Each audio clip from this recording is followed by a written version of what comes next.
to your exile is the beginning of your redemption.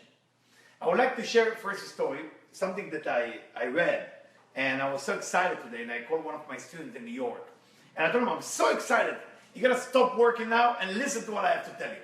He said, Eliyahu, I'm in the middle of a meeting. He said, get out of the meeting. He said, is that important what you heard? I said, yes. And what I heard like that. I'm gonna stop right in the middle of the story because it's exciting. It's about Moses. So Moses is the one who was redeeming the people of Israel from Egypt. And what is it written about Moses? That he is basically come to God, and God is telling him, you the leader, you the one, you've been chosen to lead the Israelites get out of Egypt.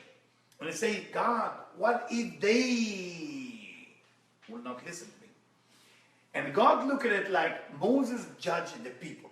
If you have a leader's job to lead people to a better place, you cannot blame the people that they will not listening to you. There is no such a thing that people will not listen to you. You got to look yourself as a leader, that if you have that job as a leader, especially from God, you absolutely can do that. There is no question, you will do it. Now look at that. That's not yet the excitement part. So the excitement was for me, so God said to Moses, put your arm, your hand under your armpit, and he took it out, and it was leprosy all over his hand for speaking negative about the people instead of taking responsibility. He can make a difference. Then he put it back, and the leprosy went away. Rashi, one of the greatest commentary, write, from here we learn something amazing. What we learn? That most of the solution, if not all the solution for your problem, is bechekcha, is within you. So when you have a problem, not just leprosy, relationship issue, business issue, things not going well in your life, normally you're searching out for solution. The essence of your problem will go away if you going inside. So I think that's just amazing for me. I want to start with that. Let me tell you the story of the portion, okay? Step by step. A few things, the story. I'm just giving you the big story, what's going on. Israelite, Pharaoh is the king of Egypt. Some people say he switched, some people say it was a new king. He's telling, kill all the firstborn son. Terrible thing, kill them, how to kill them, throw them to the Nile, and basically kill them. There is 2 ladies who saving those babies. The name is Shifra the Pu'ah. They refuse to listen. What a brave women, what a brave women. Every one of us have to find out, are we ready to become Shifra and Pu'ah this week? Are we ready not to listen to the rules that everybody tells us to listen to and go ahead and make a difference so other people will have a good life? Giving birth to Moses, also within this portion. His name Moses was given to him not by his mother, not by his sister. It was actually by Batya. Batya was the daughter of Pharaoh. The whole story of Moses is just amazing. I mean, he was born to take Egypt apart, to destroy Egypt. And he grew in the house of the king. He was growing up like he's the grandson of Pharaoh. He's the Pharaoh's daughter is Batya. And his mother is Yocheved. She gave birth to him. Batya is the woman who saved his life because she found him in a basket in the Nile. And Miriam is the one who's sitting and watching it from far to make sure everything's going to be okay with the mother. For me, we learn this week the power of the women, guys. The power of the women. This week is the power of a woman. What are you going to make a difference? Are you going to stand up for the right? Are you going to stand up and say what's wrong is wrong and what's right? Or are you going to sit and say, oh, get me my Starbucks, I don't know, Frappuccino or whatever, or you're going to make some difference this week. The power of the women is this week. Now, Moses coming out, he's seeing the people being enslaved, and he see 2 things happening. One time he see an Egyptian beat up an Israelite, a slave, so he go and he take the Egyptian and he killed him with a name, with a Yud Kaf Shin, one of the Aname Koach. Second day, you see 2 people fighting, he tried to stop them, he said, oh, you're going to kill me like you killed the Egyptian, and then you have to run away. Guys, I'm going through the story. This is just a story. There's many, many points. He ran away to Jethro, he arrived to Jethro. Jethro was Cain in another lifetime. Moses was Abel. So from a reincarnation point of view, they kind of meeting each other now. So that's like, wow, another amazing meeting. He's going working for Jethro now, getting the sheep, the cows, and he has a meeting with God. In the meeting with God, he see a burning bush. And within the burning bush, basically, there is fire on the bush, but the bush has not been burning. Meaning God tried to give him a message that even if you see something falling apart in disaster, it doesn't mean it will fall apart. Fire is supposed to eat a bush, but it wouldn't eat the bush. Where in your life, guys, all of you, where you have your burning bush? Are you looking for the discovery of the Creator, or are you looking for how to stop burning the bush? Most of us like to solve our problem, but we don't like to bring solution. We need to make it different. Most of us like to solve our problem, but we don't want the real solution. The real solution is not making the fire go away. The real solution is to find God, find the Creator. That's what happened to Moses this week. And that's where the leadership starts, by the way. That's when he became a leader. God is telling him, take the shoes off. When you talk to me, that's what the Muslims come up with the idea to take the shoes off when they pray, by the way. Even in the temple, till today. If the temple will be built, we cannot walk with the regular shoes into the temple. You have to take the shoes off. So it's not something that was invented just by Muslims. It's actually originated by Jewish people taking the shoes off if they walk into the Temple Mount. Not going into details, so much details here. Let's see if there is more point to the story. And now we come to one of the things that you have on your chair. It's a Shemot chapter 4 verse 14. One of the things that make me the most happy. And you're going to say it all week long. ורעך ושמח בליבו ויחזינך ויחדה בלבי, or, and when he see you, he will rejoice in his heart. This verse, my dear friend, is meant to be on Aaron seeing his brother. Aaron seeing his brother to become the leader. Now Aaron was the older one. Because Aaron was the older one, he should be a little bit upset and Moses taking the leadership. The question about us this week, are you upset sometimes when somebody do better than you? What if because they will do better than you, you will do better later on? Think about it. It's very, very important thought. And that's why this verse all week, say it all week. Or you can say it in English. But you gotta say it all week because it's so important to be happy for the growth, for the success of another human being. And if we're not, we are missing the opportunity because that person can be the one who saved you. That person can be the surgeon that will save you. That person can be the driver that will save you. You never know where the help will come from. So always be happy.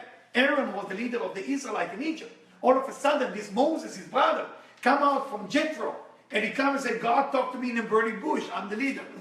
What's going on here? What's happening? So what he's saying about Aaron, this is the verse that God say about Aaron. God saying it. He will see you and he will be happy. Are we happy when people do better than us? And if we're not, we are blocking an energy and a success for our life to get better. Now, let's go a little bit to more deep stuff from Rabbi Chaim Vital or Rabbi Isaac Luria. Before we're getting into the Zohar. It's a Vayar Hashem kisar liraot. God saw that basically Moses arrived to see. Literally, that's what it means. But he used the word sar. Sar in Hebrew can be a lot of meaning. So it's a what Rabbi Isaac Luria or Rabbi Chaim Vital is telling us, the understanding of getting into the word Sar. Sar is 260 in Gematria. In numerology value, 260. 10 times 26. What is the number 26? Why it's so magical? 26 is the name of God. The name of God for mercy. Tetragrammaton. Yud is 10, Hey is 5, Vav is 6, and A is 5. Together 26, 10 times 26. So it's a 10 times the name of God. Also, we know 13 is the number love. Okay? We just discussed it before. Why did we choose 1471, the address? 1471 happened to be 13, I think, if you add it together, right? Yes. It's 13, which is love. 2 times love, it's tetragrammaton. Okay? So from here, from this seed that you're starting, I mean, we just started here, we're going to make a difference in the world. Because my goal, people ask me, what's your goal, Eliyahu? Where are you going with it? Yeah, I want every human being who ever meet with me to eventually stand here and speak. Stand here and give lectures. Stand here and make a difference in people's life. It cannot be about me, about this, about that. It's about the world. We need to heal the world. The world don't need just one teacher or 2 teachers. The world needs thousands of people to speak. Thousands of people to speak. And I want to give you that example that if I'm standing here and helping as many people as I can, you will stand and you will give lecture. And don't worry if you're doing a good job or bad job. Don't worry about it. Don't worry about it. There is so much problem in the world that we need people to go ahead and stand and say something. But you gotta do it from your heart. What about if you have ego about it? What about if you have ego? What are you gonna do with ego? I tell you something. We cannot get rid of the ego. It's for life. We are doomed for life for the ego. So at least we have ego to do the good thing. So don't worry about your ego. So this whole time we're trying to get rid of the ego. Yeah, whoever promises to get rid of the ego is a liar. There's no such a thing. We're trying to get rid of the Ego. How are you going to get rid of the ego? The day after you get rid of the ego, you have ego for getting rid of the ego. What are you going to do then? Oh my God, I just get rid of the ego. I feel so perfect now. Now what I do, right? The ego is a trick. It's a trick. It's a vicious cycle. It's always going to be there. We always have to remember we have it. We have it. But now, let me use the ego, for that, like my teacher used to tell me, Eliyahu, my master, he used to tell me something so profound. He used to say, Eliyahu, it's okay to have ego. Just find the right justification for that. It's the most beautiful thing. Think about it, my dear friend, think about it. Because you want to make a difference in the world. All of you. I know you wouldn't come here. You wouldn't come to listen to me. You wouldn't come to make a difference. Cold outside in California, I wouldn't go home, blanket, watch, I don't know, basketball, I don't know what you're watching. You know, Law and Order with your chocolate milk. What am I doing? Because something is telling you you're going to make a difference. You know it. And you're going to do it better than me in some area. I will do it better than you in another area. We don't have time now to feel ego. I'm not good enough. Can you imagine if the surgeon that's supposed to operate on you say, I'm sorry, I have too much ego. I'm not going to operate today. No, this is the person dying. Too much ego, not today. I went and I studied spirituality. They told me I have too much ego. I'm going to work on myself. I come back next class when the ego will shrink. There's no such a thing. They asked one time the Baal Shem Tov, the holy Baal Shem Tov, who's going to be the successor? You know what he said? Whoever will tell you that they have a solution for the ego, he will never be the successor. Okay? Very good. Now, Debbie, would you like to help me read it? Yes. Perfect. And So the reason I brought Debbie here, just to make sure everybody's clear, the reason I brought Debbie here is because my English is not as good as Debbie. That's why I brought Debbie. But besides that, some people say she's cute, so I brought her here as well. All right.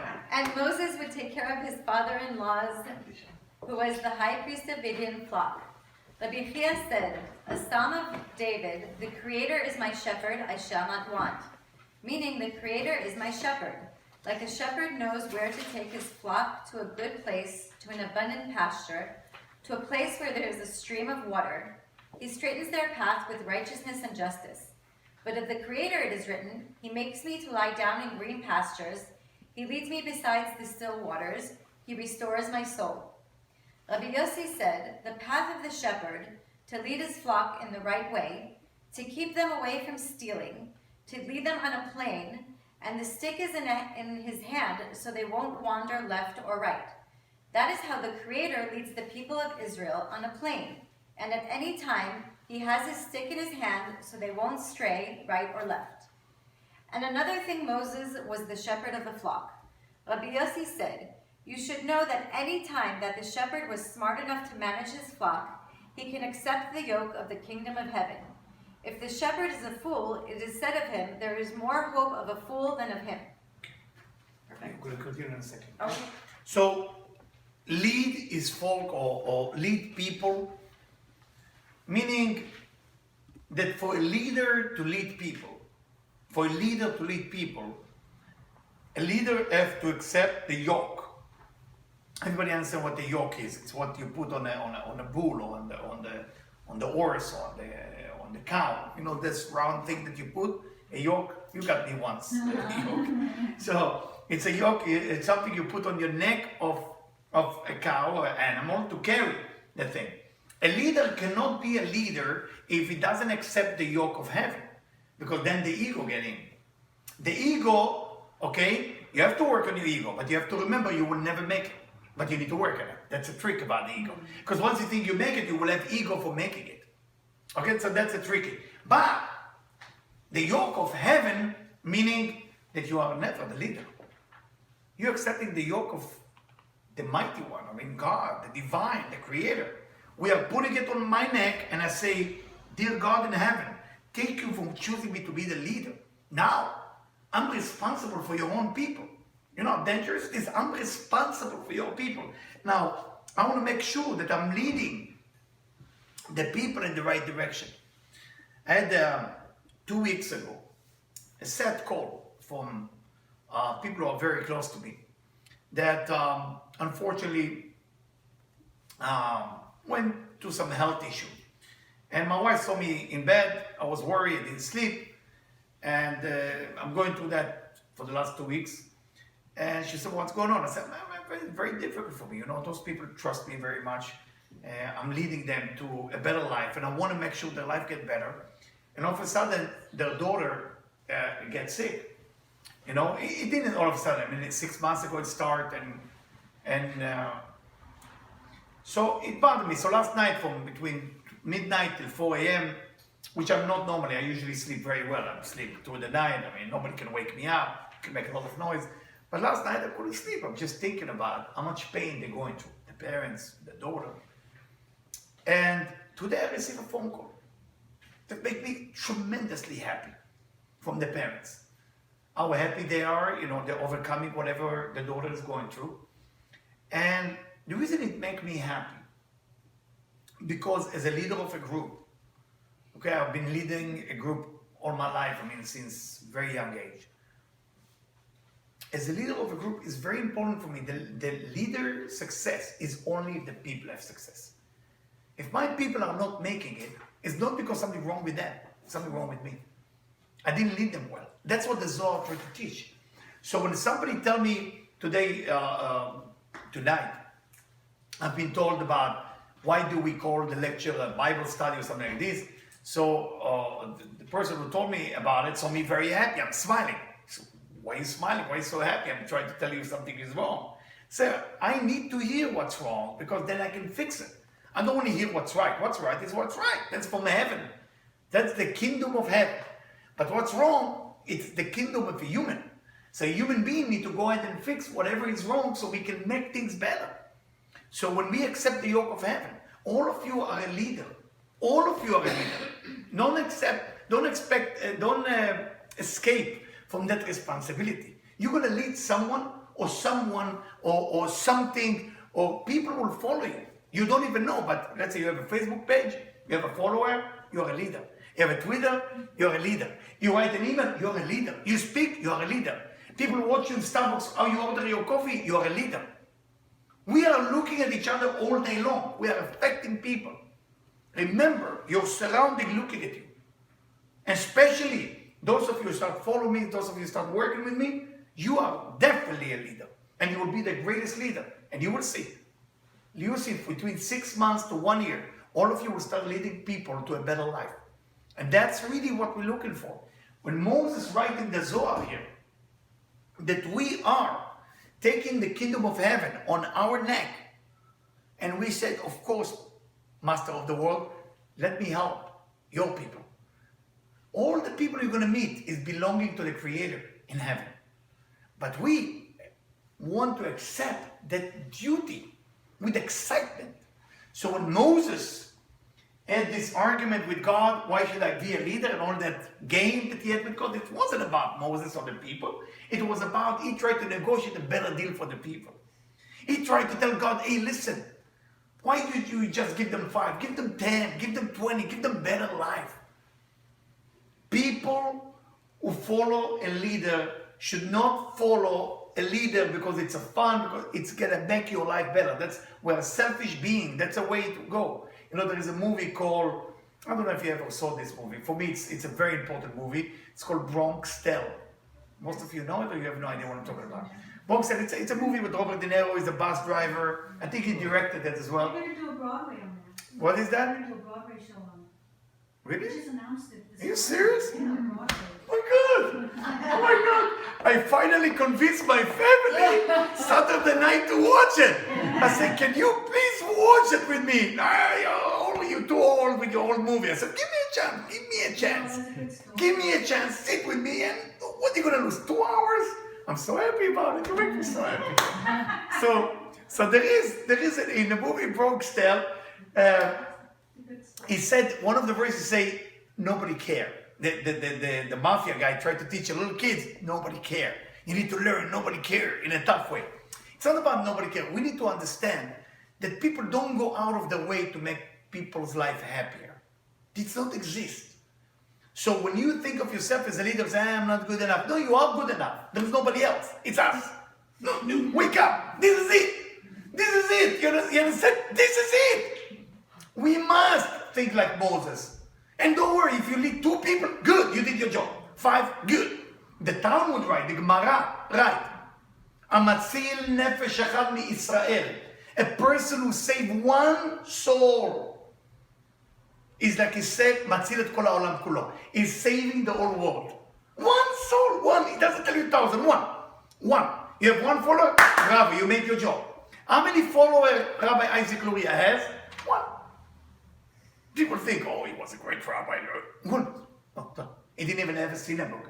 He used to go from synagogue to synagogue from different places because he didn't have his own place.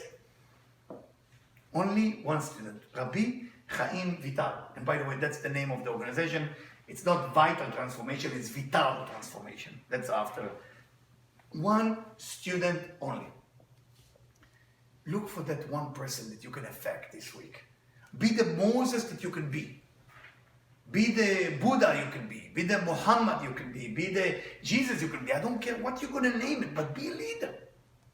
Affect people. Write Facebook tomorrow, tonight. Put something there. Affect people. You have no idea how much power you have. Is this the main point of Shemot? Main point of Shemot. To become a leader. Yes, the Shemot is within the exile, you're giving birth to a leader. You become the leader. But you're not looking for Moses out there. People always... I had a meeting on Friday with a gentleman. He's a very devoted Christian. So he said to me, can I open my heart to you? You know, I'm a very devoted Christian, and you're a rabbi. Those of you who don't know, I'm happen to be an Orthodox rabbi as well. You know, so he said to me, can I be open with you about Christianity, Judaism, Islam? Most probably you study. I said, yes, I read the Quran, I read this, I read a lot of books. And I said to him, he said to me, what do you think about religion? I say, religion, most people with religion, they want to follow a star, but they don't want to behave like the star. So I will tell you a joke. A joke goes like this. Somebody walked to a restaurant, and he say, is the food healthy here? Is the food like super healthy? So of course it's healthy. And they show him 3 pictures. 1 picture of Jesus, 1 picture of Moses, and 1 picture of Buddha. Okay? He said, all those people here, what do you think? The food will not be kosher and healthy and wonderful? So the customer answered something very wise. He said, listen to me. If those people on the wall will serve the food themselves and your picture will be on the wall, I will feel very comfortable. Meaning that we in religion looking to look up to people. It's like our tendency. That's where cult coming from. That's where religious fanatic come from. Because we're looking for that. It's comfortable. You follow a person and goodbye. You're ready to write a check and leave me alone. But to make you the one that they follow, nobody wants that job. But it's what if they depend on you? What if it's up to you to make a difference? I'm looking at people sometimes, and this guy saw me this week. He said, Eliyahu, I talked to him about being a leader. I said, this week you're becoming a leader. You're becoming the Moses. He said, Eliyahu, leave me alone. You know, I'm a club. I like to go to the club 3 times a week. I said, 3 times a week? Why are you not tired? He said, that's what I like. I'm not the leader. I said, okay, you're one of the organizers, if you know what the Burning Man is. Yeah. Something in the desert when people dance a lot with powder, not powder, with the dirt and what do you call it? Like, Sand. What is it? Sand, yeah, the sand, and they dress weird. And he showed me a picture. Lots of drugs. I don't know if it's drugs, but there is something going on there. Oh, it is with drugs? We've all Oh, been there. he told me it's without drugs. He told me it's without drugs. Okay, it doesn't matter. Okay, thank you for telling me. Okay, you're gonna give him a call tonight. Anyway, so what I want to say, so I said to him, you are a leader. So how am I a leader? He showed me a picture. How many people follow him? He's such a nice guy. Pure soul. But when you see the party, the video, the thing, I mean, you look at them, you're going to judge him. I don't judge him. He can lead 300 people. If he jump, they jump. If he move to the right, they move to the right. If he move to the left, they move to the left. Whatever he does, they like him. They just like this guy. He's such a generous person. I said, those 300 people follow you. So he started crying. So why are you crying? What's going on? What happened? I said, yeah, I will never look at myself like that. I look at myself like I want to be part of everybody. I say, but people follow you. Whatever you say, they will do. You lead more than me. I can tell you guidance or things, spiritual things, Zohar, Ari, different things to teach you. But you, if you spoke those words, so he called me before the class, said, can you join me for Burning Man this year? I said, I'm not coming to Burning Man. He said, yeah, we built a tent. It will be the spiritual tent. I said, no, I'm not going. No, you the leader, you the Moses of Burning Man. We're going to say, Unbelievable. I'm not going there. Okay, it's going. I saw a picture. I become very good with the picture. I got the video and the picture. He gave me everything. Debbie, can you read the rest of the page before we go into Burning Man here? I don't know how we end up with that story. Let's go with Okay. the group. Let's go. Oh my God, I didn't know you guys know about it. For me, it The was whole new. world knows All about it. right. Rabbi Yehuda said, Moses was wise and knew how to lead his flock. Come and see. We can learn this from David, where it said, and here the shepherd is taking care of his flock. To teach you that David was very wise and used to take care of his flock in a perfect way. And because of this, the Creator made him king over all of Israel. And why sheep and not cows? And Rabbi Yehuda said, Israel are considered sheep, as it is said, and you, my flock, are men. As it is written, like the flock of sacrifices, the flock of Jerusalem. What are the flocks that are sacrificed on the altar? For you will merit the world to come. That is when the leader of Israel acts in a proper and straight way. Because of them, you will merit the world to come. And more, whoever herds the sheep, when the sheep give birth, the shepherd will take the babies in its arms, so that they will not get tired and lose strength. And they shall carry them after their mothers, and have mercy for them, and not in an evil way. And that is what Moses said, that you should say to me, carry them in your bosom. When a shepherd is good, he saves the flock from wolves and lions. The same is the leader of Israel, who saves them from other nations, and from judgments above and below, and they guide them for life in the world to come. That is how Moses was a loyal shepherd, and the Creator saw that he was worthy to be the shepherd of Israel, using the same rules that he would to shepherd the flock according to their needs. Thank you so much. So we learned something so profound. The second thing about the leader, as the Zohar explained to us, a leader needs to lead you in this world and in the world to come. What is the world to come? So when you want to study about the world to come, you have to go a little bit deeper in the Zohar. You know, and when you study, part of it is a little scary because they will give you details that you will be like a little bit shocked. And if you really want to get into it, those of you who are not afraid, it's in Zohar Pekudeh. Master Zohar Pekudeh has to do with all the details, but you have to be ready. Like, don't start and stop, commit. If you're going in, it's an ocean forever. Okay? And it's telling you every angel where they stand, what they do, which door, which chamber, thousands of chambers. Details by detail. You did this, you got that chapter. You did this, you got that chapter. You do well, you got that. Everything, every window, how many windows, everything. It's in Pekudeh. So the leader has to make sure that you will be ready for the upper world. Meaning this life, my dear friend, as physical life as we're living it, is what we call is a hallway, is a where we practice. I mean, they give us body. See, this is called the body. Meat, flesh, shower, toilet, food, eating, right? Physicality, all physicality. The addictive for physicality, that's the body. The body itself has carry within it a soul. Or maybe the soul carry a body on it. You're going to choose how you want to look at it. So, they're giving us two forces that are contradict each other. The body is the force of selfishness. Everything about it is selfish. Where the soul is the most generous, loving thing.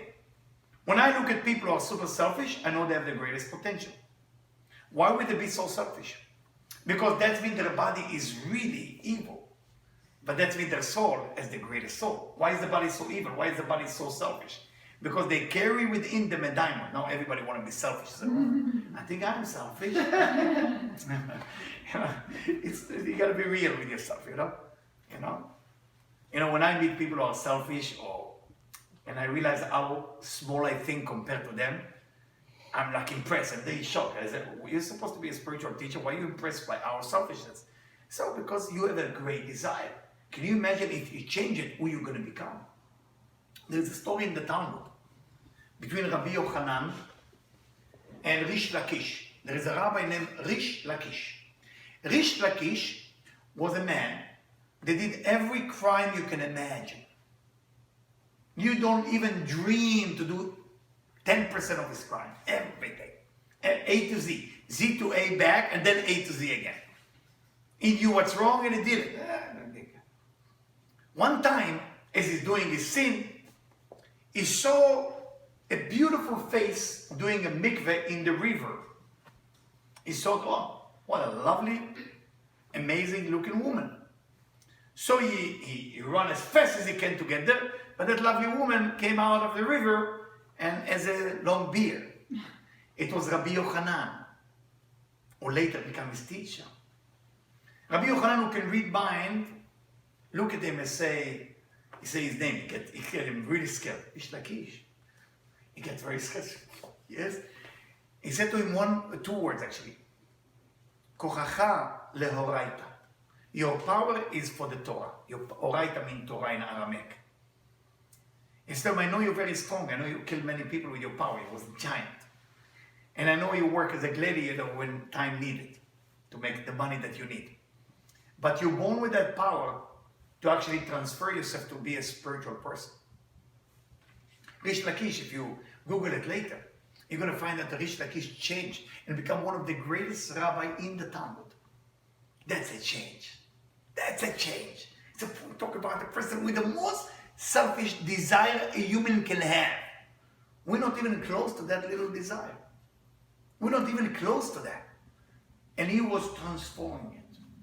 So when Moses, as a leader, what Debbie read before, is how you care for the little thing. Are you looking at the pain of people? When you're standing in Starbucks this week, are you the leader that you can be this week? You're walking into Starbucks, you're looking around, you find the pain. Find the pain in the room. Find it. Where is the pain? That's your job as a leader. Boom, the pain. Sometimes you will be wrong.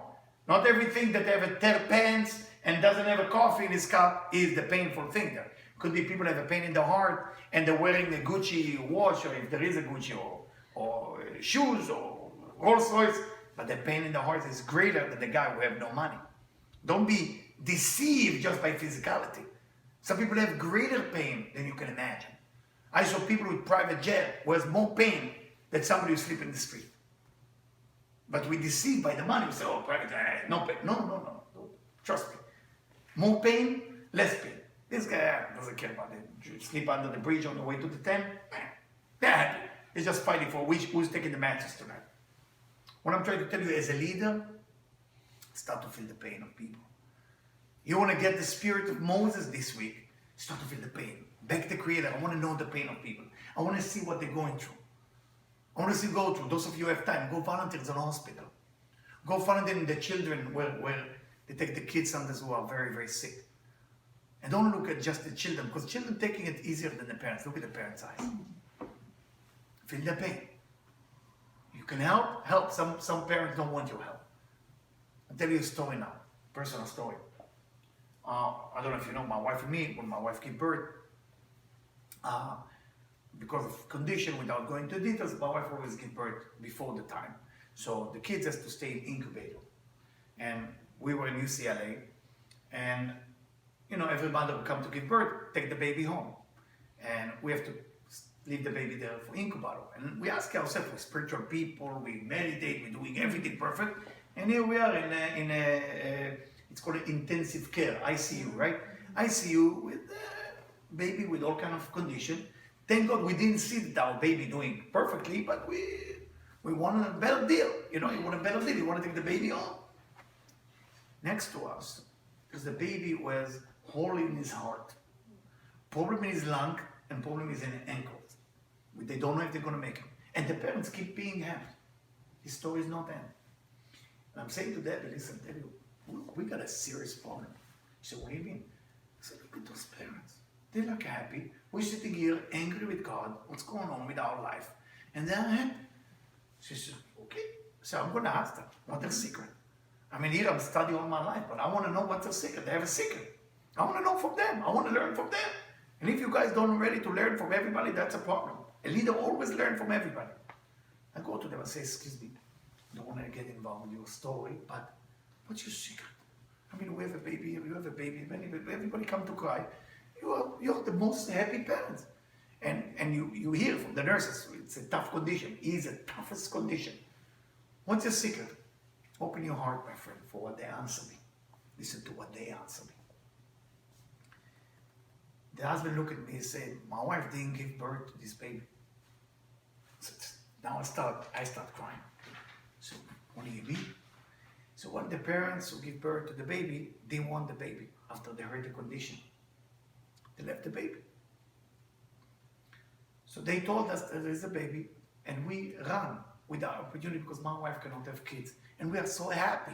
That's why we're dancing around the baby every day, that God gave us the baby to us.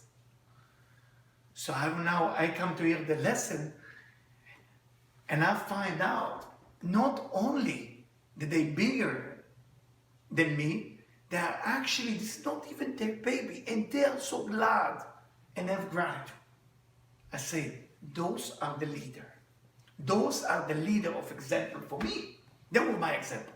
They were my people that motivate me to see, what am I talking about? This is an example. And their baby did well, our baby did well. What I'm trying to tell you, there is so many great things in life. But to see the great thing you have in your life, you need to go to Shemot. You need to go to your exile. What is your exile? To feel the pain of others. You must find every day this week people with pain. You must find them. Chase for the people with pain. There's many people with pain, you don't even know they have pain. Look for them. When you look for the people with pain, you find them, and you will be able to help them or you not be able to help them. Whatever you do, your reward will be to see the gift you have in your life. That's what a leader does. Now, one of the things, I'm shifting gear. Okay, I will let you time for question in a second. And then we're going to do a short meditation. It's a good story, right? I mean, it's an amazing story. Yeah, yes. amazing. So it's saying, what does a leader need to teach? What does a leader need to teach? It's a shocking thing. In the Zohar, I'm sorry, I don't have the verse because this Zohar doesn't go according to that. So I read it from different books, different Zohar. It's talking about baby, talking about giving birth. It says that there is people, I'll read it first in Aramaic. Rabbi Yossi פתח ואמר, וישכחו את השם אלוקיהם. He said the people who forget that there is God, there is a divine. What does that mean? They forget there is a divine. דלכו מניין ברית קיימה קדישה, When a person, look at it, you will be now shocked. What does that mean when you lead people? The main thing that the Zohar talk about this week is sexuality. Sexuality? What sexuality has to do with you leading people? דאבו גזרין ולא פרינה דתת דבורה ולדיבת באי לכל ישראל כמה דכתיב. The spiritual people losing their spirituality by not practicing modesty in their sexuality. Now, what does it mean? So the Zohar said, "Main de katil bnoi, au bra de mitabra etete." When a wife is pregnant, there is a time when the man should not be with her. When a wife is pregnant, in the 90 days, I don't know, the doctors say it's true right now too, so there is like the first 3 months, because you don't know exactly when exactly it happened, and the baby, they can tell you, but there is a time that you can kill the baby if the man and the woman have intercourse when the wife is pregnant. So you say, those people, not only they consider killing, they consider like they're killing their own children.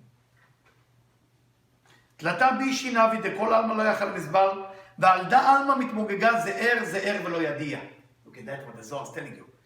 The world is falling apart, step by step, because we're not able to teach people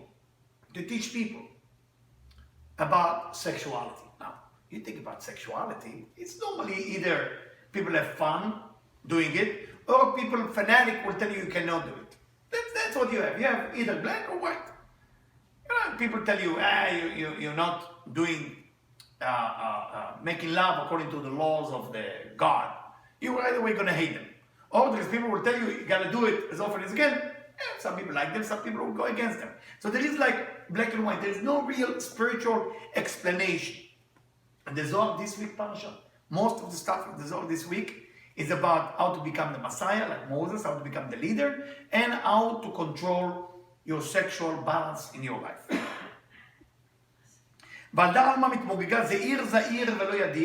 The world is falling apart step by step, and nobody even know it happening. And the light of the divine cannot shine on the people at that time. And it brings sword, and bring war, and bring problem. And most of the reason for that, which is shocking for me when I read it, I read it 1,000 times, but I never thought about it like that. And most of the war that taking place is when a man make love to his wife who is pregnant in the area of the 90 days, between the 80 to 100. You understand when I say, usually it's 272 days of pregnancy, which is exactly gematria, numerology value of what? Erayon, which means pregnancy. The word erayon, 272. Amazing, right? It's just amazing. Think about it. It's shocking, right? In the 90 days, between 85 days to 95, that's the time that there is a danger to the valad, danger to the baby. Now, why is such a big deal? Why is this bringing war?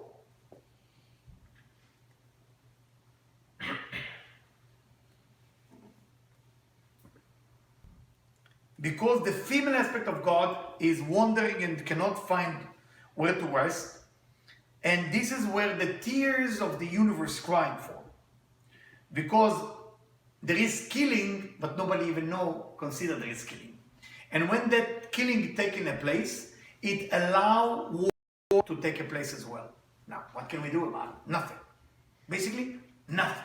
Think about it. What are you going to do? Every pregnant woman, you're going to go to Starbucks tomorrow, hey, make sure your husband don't make love to you. What are you going to do? What are you going to do with that information? I was thinking about it, to share with you, not to share this with you. I said, you know what, Eliyahu, don't be afraid, share it. So it's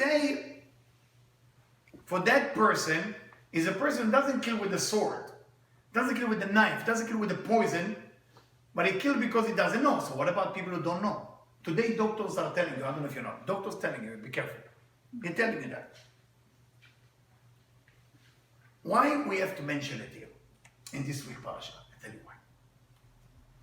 Israel were among the Egyptians as slave. Listen carefully. You know what they did? First thing they did, they learned that consciousness. Moses, I mean not Moses at the time, the Israelite, knew that the way we remove judgment from our life, from our community, is not to do that. First thing. Second thing is the laws of Nida. I don't know if you know what Nida is. Nida is when the woman has a period. Now most people, when they hear about the period, they look at it in the religiosity. But what is the period? Why does a woman have to have a period? Now if you're a doctor or scientist, well, that's how she gets pregnant, because of that, because of that. Why? I mean, God couldn't invent a different system? I mean, they invent a different system. Huh? You scratch your ears and then you're ready to be pregnant. Who came up with that system? Are all women happy with the period? I don't think so. I grew up with 3 sisters. Trust me, it's a nightmare, right? Nightmare. Yeah. Nightmare.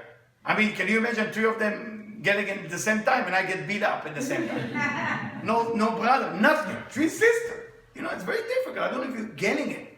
You know? And I'm the last on the list. Like, my father take the shower. We have only 1 shower. Then my mom, 3 sisters, and then me. And with no hot water left. Nothing. I didn't grow up preaching. Nothing. Why period? My dear, and why it's called Nida? Do you know what the word Nida means?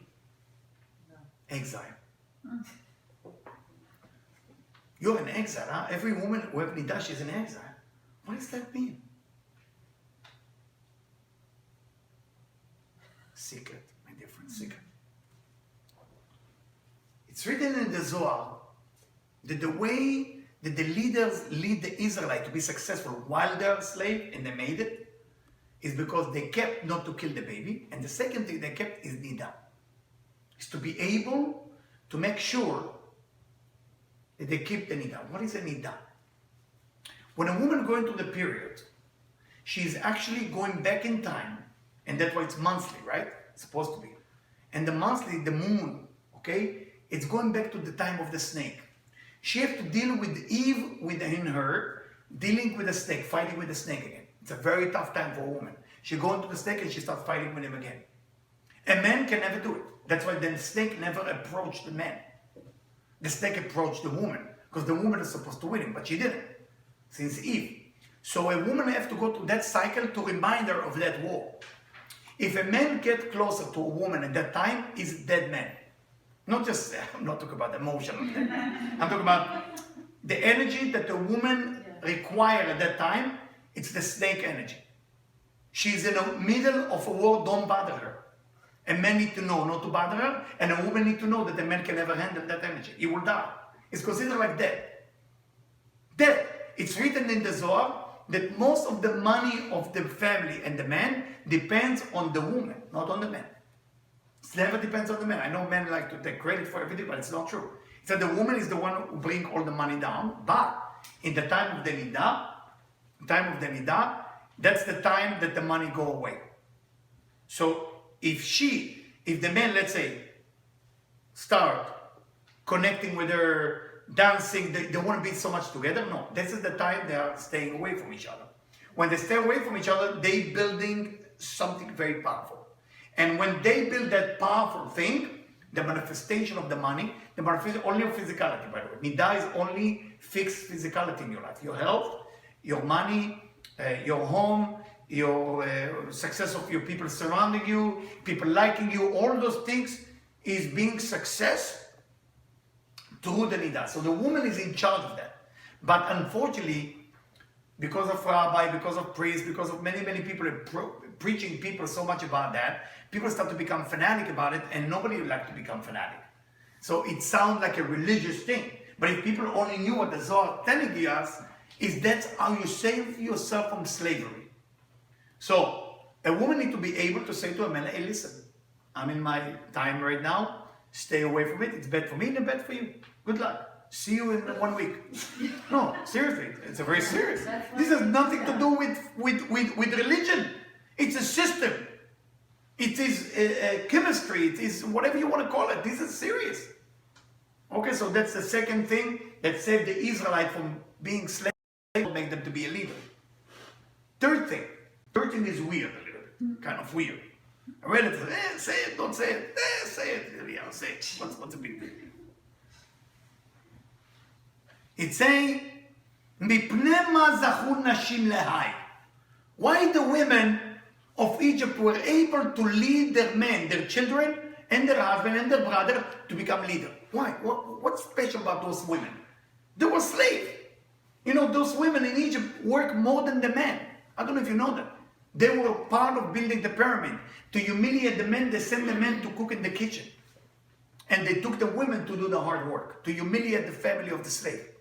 So what's special about the women? What they did special? Look at that. Avu Atyan mitkashtan mistalkan b'mara b'ba'aleon. The one who's been married, you know, the Egyptian women were gorgeous, the most sexy women in the world. And the Israelite man, you know, kind of tempting. He's working, making the bread and all this easy work, and the Egyptian woman passing by. Something is going on in his brain. His wife going through the nida, no week, nothing going on. The Egyptian woman said, I'm available anytime you want. Look at that what they did. It sounds stupid, but it's not. Mitkashtan umistakan b'mara b'ba'aleon. They make sure to decorate themselves, to make themselves beautifully physically, always when their man is passing by. They purposely, you know, brush their hair all of a sudden. You know, they use, in those days, they use a copper as a mirror. And they look at the mirror non-stop. Wherever the man is, they show up. But why? What was their agenda? ומעורר לון בפרייה ורבייה. They didn't do it because they wanted to make sure the men tell them how beautiful they are. They did it because the men will not fall into that Egyptian temptation of black magic. Most women, when they get themselves beautiful, they want to attract the men to come to them. Those women want to make themselves beautiful for different reasons, because they want their men not to fall down into the level of darkness. It's a spiritual idea. So when you look, man to women, women to man, friend to friend, why you try to look nice to them, not just physically? Why you try to say the right words to people, as the Zohar said? Are you trying to impress them, or are you trying to guide them so they will have a better life? That's a true leader. So the women of Egypt, that the Zohar and the Ari say that they've been reincarnated into our generation. Now, those two women are supposed to lead. Those two women are supposed to make a difference. But don't make it about you. Don't make it about you. Don't make it about I'm the star, I'm the one. What will make the man that I'm meeting, it doesn't have to be your husband, by the way. It can be your boyfriend, it can be your brother, it can be your son, doesn't matter. Any man. Are you leading them? If that's beauty that you know how to use your beauty, use your beauty. If that's the way they will listen to you, use your beauty. Whatever it takes. Now you're a leader to your beauty to help them. They will listen to you. That's your call. That's how you're doing it. Don't look at the beauty as such sexual thing. If that's what God gave you as a beauty, and you can guide men to listen to you, do it. Some women get insulted. Oh, that man was looking at me in a dirty way. Dirty way, he has a problem, okay? What are you going to do now? Now let's use that beauty to fix him. You understand how far I go with what the Zohar is teaching us? These three things. It's what kept the Israelite to become a leader wherever they go. Even as a slave, they stay a leader. Are you willing to use your gift, whatever it is, to lead people? Because we look at sexuality as how I'm benefiting from it, or how do I push the people away who look at me in the wrong way. That's how I look at life. But if I look at life is, that's what that person like to eat, that's what that person know, now let me talk to him in his own language. That's what he want to hear. Good. We find an opening. We found a pain. We found a lack. Now let me step by step guide that person step by step until he get there. And that's what's so beautiful about being a leader. Leader recognize the weakness of another human being. And then through that, be careful not to manipulate. It's very close. You can manipulate the person, or you can help. What the women of Egypt did, they used their beauty to save the Israelites from not walking after black magic. They knew that the Egyptians would do black magic on the men. So they say, I see that the men looking for beauty. Let's use beauty as a tool to guide that man to a better life. The Egyptian women were using their beauty? Egyptian women were Or the gorgeous and Israelites beautiful. were using their beauty too? No, the Israelite women using the beauty to attract the man, the Israelite men, away from the Egyptian women. But not for their own good only. You cannot just think about you. You have to think about the person you're with. But it's with everything. It's not just with men, women thing. It's with everything we do. Why am I manipulate that person to go in a certain way? Manipulation can be good or bad. You know, when you go to a chiropractor, they call it manipulation, by the way. I don't know if you know that. Yeah. To manipulate your body. So manipulation is not always bad. If I manipulate you to get to a better way, if I tell my children that Bronx Tale is a movie I saw and that, they will never see it with me. So I have to come up with an idea. Let's eat pizza, we sit together. You know how many times I tried to make that happen? It doesn't happen. So I finally made it. And now it's coming in Broadway. I'm unbelievable. I don't know what next movie I'm going to see it. So what I'm trying to tell you is start to use your power. You have power in you. You got to reveal your power. Don't be ashamed of your power. Don't be ashamed of it. I had a guy, I will end up with this before I let you ask a question with the meditation. I had a guy who used to teach privately in New York. And I didn't know, so he signed with me coaching every day. I had to be in his house 7:30 in the morning. He lives in Manhattan, I live in Queens. So to get there on time, you have to go early, park the car, go upstairs. He lives in Central Park South, if you know where it is. Every day. So he trusts me, he starts to know me, he starts to talk to me. He's married, but he has some issues. So what's your issue? Tall guy, super successful, very cute, very beautiful, very sick, everything, perfect guy. Speak 5 languages, whatever you can imagine a guy can be. This is the Messiah of the guy. This is it. Perfect. Has problem. The problem he has that every week he meets his soulmate while he's married. Oh. I say, Eliyahu, I never had a chance to earn it. They coming to me. What do I do? Don't know what to do with my life. I don't know what to do. He started crying. So what do you mean? He's a doctor. So what do you mean? I say, you don't understand, Eliyahu. I know from outside everybody look at me. I have all the money in the world. I have everything. I'm very successful, smart and all. But I can never have life. I don't have life. I'm sad. His beauty was fulfilling himself because every woman looked at him and said, oh my God. And they don't care that he's married. That's how far they go with it. You understand? The idea what I'm trying to tell you, everybody, when I start working with him, and we have to bring his mother into the conversation, can you imagine how far we went with it? From Berlin, fly in, we sit together, we did whole thing. It's almost like, are you going to feed your addiction, or are you going to use your gift to feed others? A leader, take his gift and say, how can I feed everybody else? You have a gift, guys. Don't be ashamed of the things that look weird about you. Don't be ashamed of that. Never. That's exactly the point where you lead people.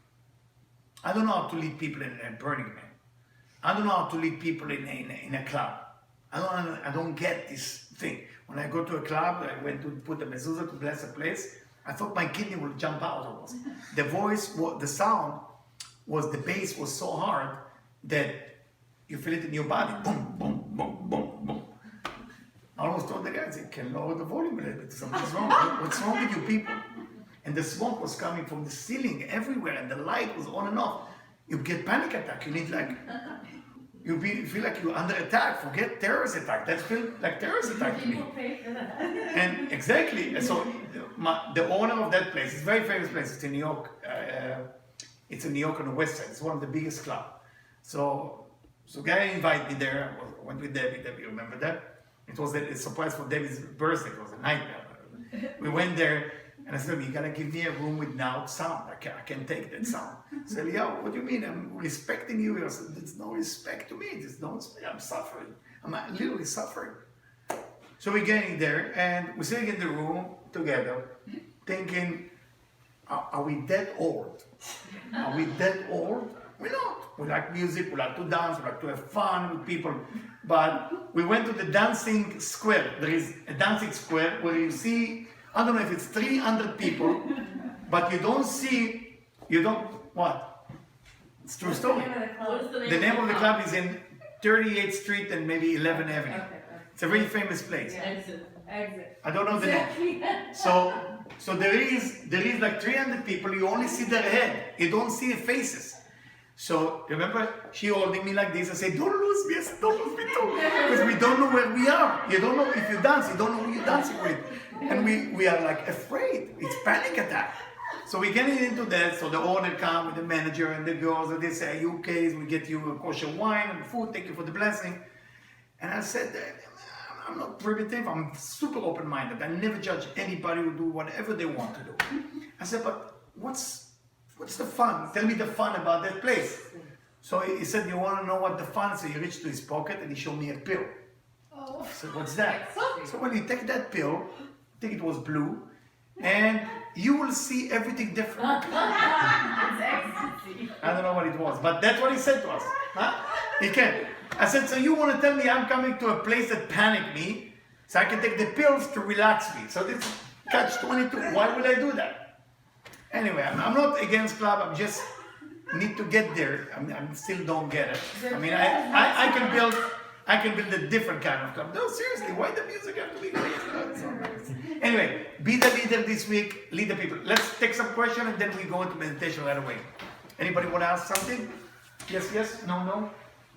Talk to me. Meditation. We have a chair for Debbie. Debbie will take you far away now. Far away. Very far. Don't forget that we are doing Rosh Chodesh here, which I'm super excited about it, because it's Rosh Chodesh Aquarius, where we're going to train you how to get out of the box. And the new course that I'm opening on February 1st, okay, it's a course that I will first teach you how to find what your blind spot is, which is the first aspect of life. To be 5 levels, okay, all of you becoming a leader. Remember, we don't leave anybody's behind. So you can stand here, you can talk, that's how it's going to be. Debbie, please, welcome Debbie. You can go on the camera, okay? Thank you. Okay. Everybody uncross your arms, legs, everything down. Close your eyes. And allow yourself to take 3 deep breaths in and out.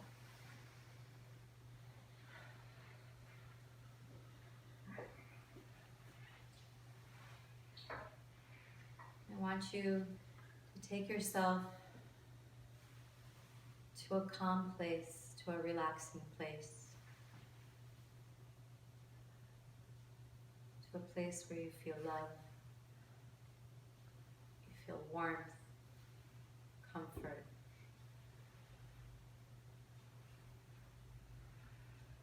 And slowly, slowly, I want you to imagine a big screen in front of you. It can be any color, any size, any shape.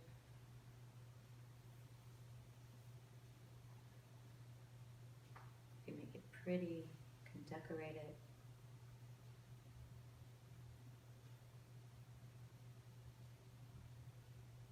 And on this screen, I want you to bring a person in your life who has pain.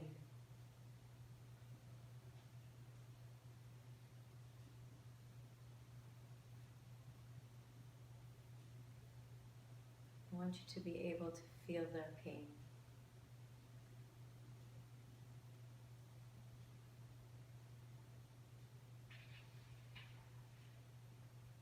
Send them light. Imagine them enveloped in a white light from top to bottom.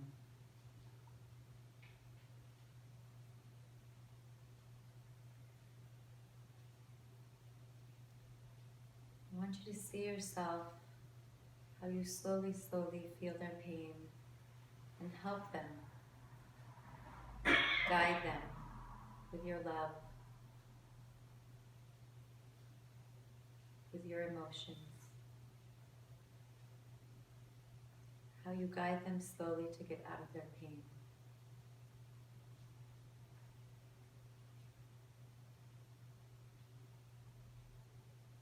While you're doing this, be aware of yourself. What are you feeling? What are you imagining? How are you becoming the leader that you are?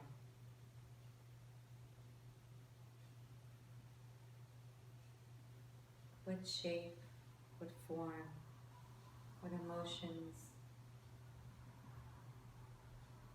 what are the senses that you're feeling?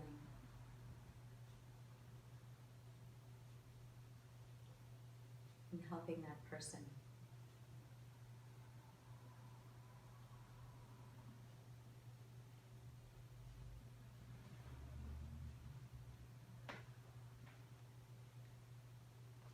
Now slowly, slowly let that person go, envelop them with the light, and send them away so that they can help others.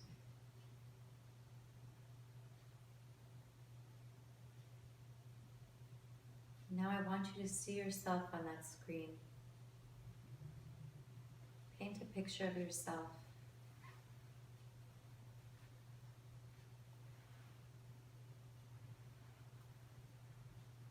Find the good. Find your strengths.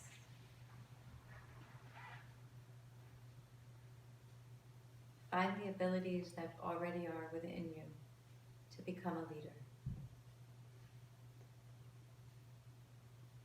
And slowly, slowly see how you are shaped, how you feel, how you look on that screen, becoming the leader that you are.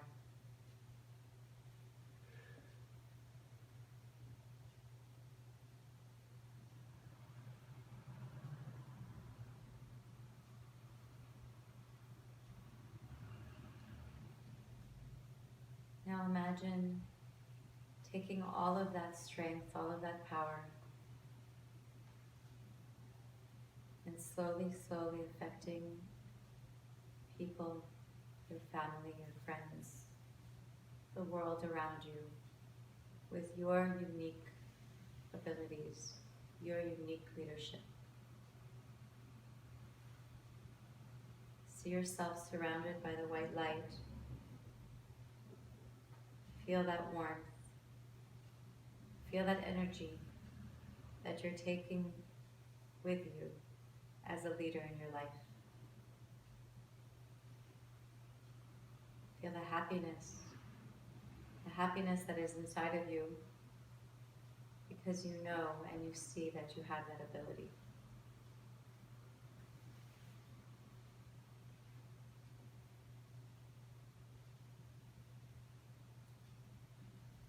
Now slowly see how you are walking back from that place, from that screen, and taking that you that you drew, that picture of you, and enveloping it inside of you. Breathe it in. Take in all that energy, all that love, all that warmth, so you'll have it this week to lead everyone around you.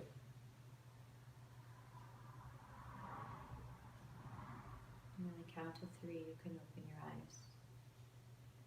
1, 2, 3. Thank you guys.